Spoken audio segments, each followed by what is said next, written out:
सबसे पहले मैं अपनी बात शुरू करूं तो आज महाराष्ट्र के अंदर जो प्लेन हादसा हुआ है जिसमें वहाँ के उप मुख्यमंत्री जी का निधन हुआ है और उनके साथ 6 लोगों का निधन हुआ, उनको मैं अपनी शोक संवेदना व्यक्त करता हूँ।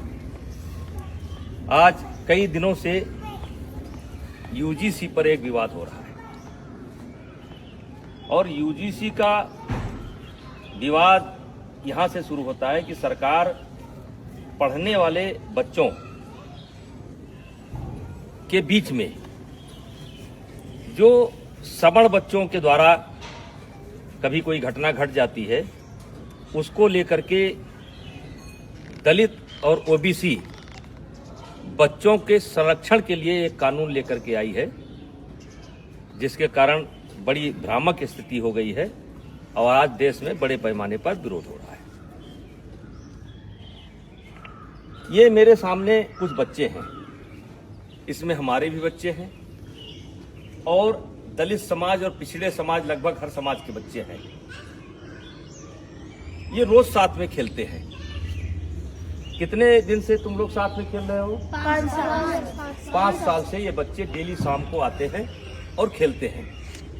फिर इनको कोई नाश्ता पानी? हाँ, जैसे लड्डू, मिठाई, चाय, आम, मटर, सीजनल। यानी जो घर पर रहता है वो ये लोग साथ में बैठ करके ये नाश्ता करते हैं।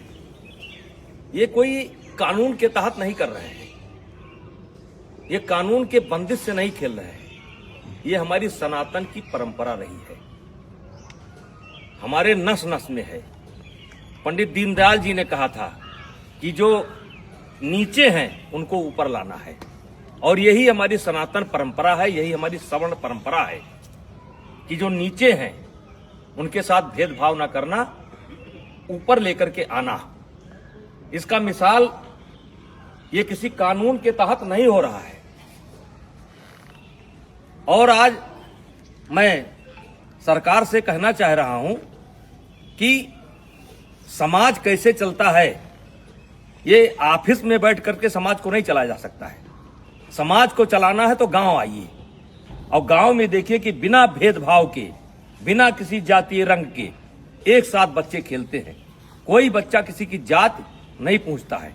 क्या आप चाहते हैं कि भविष्य में इस घर के अंदर एंट्री दी जाए तो ओबीसी को न दी जाए? क्या आप चाहते हैं इस घर में एंट्री दी जाए तो दलित को न दी जाए? क्या आप चाहते हैं ऐसा आप माहौल खड़ा कर रहे हैं? तो आपसे हाथ जोड़ करके विनती है, इस मामले को वापस लीजिए। और मैं अपील करना चाहता हूं, सवर्ण समाज से अपील करना चाहता हूं कि इसमें संपर्क करिए ओबीसी के लोगों से। ओबीसी समाज के जो समझदार लोग हैं उनसे संपर्क करने की जरूरत है। जो दलित समाज के समझदार बच्चे हैं उनसे संपर्क करने की जरूरत है और उनसे इसका विरोध कराना है, क्योंकि गांव में हम एक साथ रहते हैं। गांव में कोई शादी होता है, ब्याह होता है, हर आदमी का कोई ना कोई हक है, कोई ना कोई नेग है, हर तरीके से भागीदारी होती है। अभी मैंने सनातन कथा कराया, 1 जनवरी से लेकर के 8 जनवरी तक मैंने सनातन कथा कराया और जिसमें सदगुरु रितेश्वर महाराज जी ने कथा कहा। मैंने 52 जाति समाज के जो धर्म गुरु थे उनसे उद्घाटन कराया, उनसे एक एक वृक्ष लिया और मैं सनातन वाटिका बनाने जा रहा हूं। आपने तो कानून बना करके हमारे उस मिशन को स्वाहा कर दिया। आकर के आइए हम आपको दिखाते हैं कि कौन सा समाज ऐसा है जिसने उस कथा में भागीदारी नहीं की है, सहयोग नहीं किया है। तो ये कोई नई परंपरा नहीं है, ये हमारी सनातन परंपरा है, ये हमारी परंपरा रही है। इसमें कानून की कोई जरूरत नहीं है। हाँ, कोई बच्चा गलती करता है जो क्षमा करने योग्य नहीं है तो उसको आप सजा दीजिए। यदा कदा घटनाएं घट जाती हैं, सजा दीजिए, उसमें कोई विरोध नहीं है।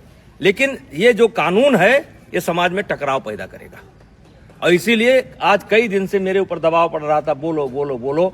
हमने कहा हम गांव में जाकर के बोलेंगे। ये बच्चों को मैंने जानबूझ करके इकट्ठा नहीं किया है, इसमें हर जात समाज के बच्चे हैं और एक रोज की बात नहीं, रोज खेलते हैं।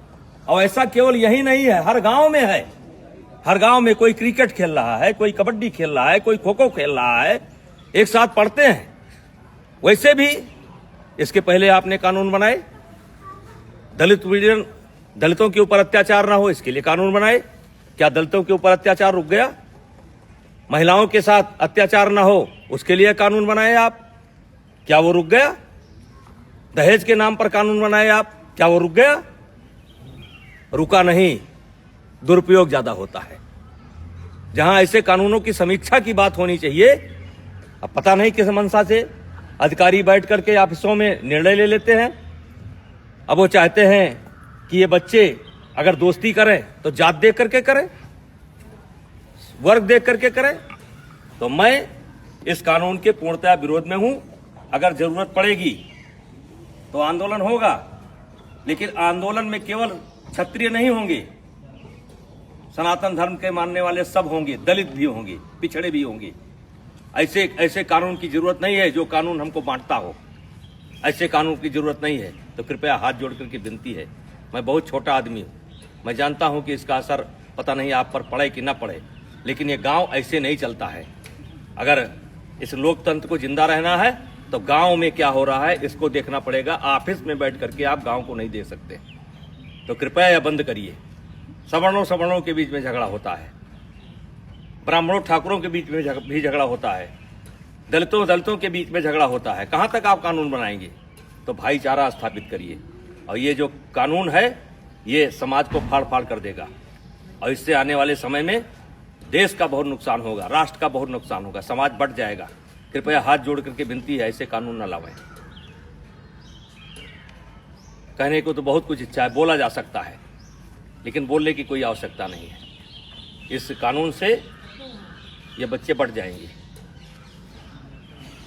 ये जात देख करके दोस्ती करेंगे। कितने साल से आते हो तुम लोग? 5 साल से आते हो। और कुछ नाश्ता पानी मिलता है? हैं? खेलते हो? तो मैं जो लोग भी लेकर के आए हैं उनसे कहना चाहता हूं कि ये कानून आपका समाज में भेदभाव पैदा करेगा और ये बच्चे बढ़ जाएंगे, और ये देश के लिए अच्छा नहीं होगा। और मैं इस कानून में, वैसे मैं एबीपी का बयान देख रहा था, संतुलन की बात की गई है। इस कानून में संतुलन नहीं है। आपने एक पक्ष को अपराधी बना करके खड़ा कर दिया है, और वकील का भी मौका नहीं दिया कि इनका वकील कौन होगा। तो जो गलत करता है उसको सजा मिलनी चाहिए, चाहे क्षत्रिय समाज का हो, चाहे ब्राह्मण समाज का हो, चाहे किसी समाज का हो, वो सजा का हकदार है। उसका कोई समर्थन नहीं करेगा, हमारा कोई समाज समर्थन नहीं करेगा। लेकिन आप ये बच्चों में भेदभाव मत पैदा करिए, स्कूलों में भेदभाव मत पैदा करिए। और मैं फिर अपील करना चाहता हूं, दलित समाज के बच्चों को, जो पढ़े लिखे बच्चे हैं उनको अपील करना चाहता हूं, ओबीसी समाज के बच्चों को अपील करना चाहता हूं।